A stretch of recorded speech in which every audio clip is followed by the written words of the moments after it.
اهلا بيكم في مطبخ السعادة. النهاردة عندنا طريقتنا الخاصة لعمل الرقاق باللحمة المفرومة، ودي المقادير. احنا هنا هنستخدم حوالي نص كيلو رقاق ناشف، وهو بيختلف من مكان للتاني، ممكن يكون 10 او 8 على حسب. هنا موجود 8 الواح رقاق. هنبتدي اول حاجة ندهن الصينية من تحت بالزبدة او السمنة كويس، وبعدين هنجيب الشوربة بتاعتنا ونبتدي ندلقها على الرقاق رقاقة رقاقة لغاية ما تبقى معانا يعني طرية شوية، ونبتدي نحطهم في الصينية. والخطوة دي هنكررها مع كل واحدة من الرقاق، وهنحط أول واحدة من الرقاق وبعدين عليها سمنة، وهكذا كل رقاقة نعملها في الشوربة وبعدين نحط عليها سمنة أو زبدة وفوق بعض لغاية ما نعمل الطبقة الأولى نص الكمية اللي عندنا، اللي هو نص كيلو، حوالي ربع كيلو. وبعدين هنحط اللحمة عندنا. أنا هنا مستخدم صينية كبيرة، هستخدم حوالي نص كيلو لحمة أحطه، أو على حسب كل واحد ورغبته.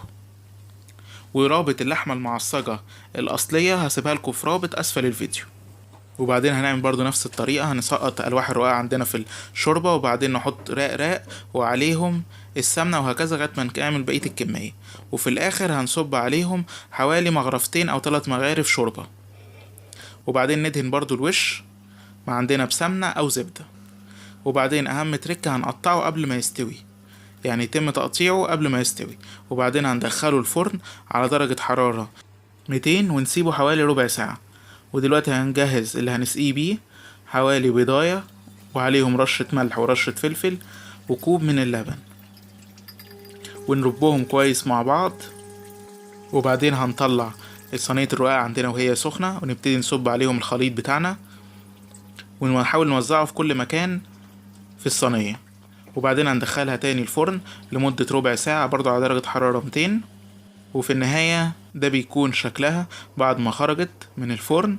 واتمنى حضراتكم تجربوها، وانتظروا الوصفات الحصرية بس على مطبخ السعادة.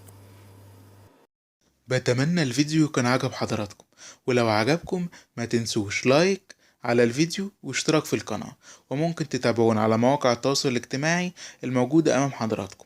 وانتظروا المزيد من الأكلات الجميلة على مطبخ السعادة.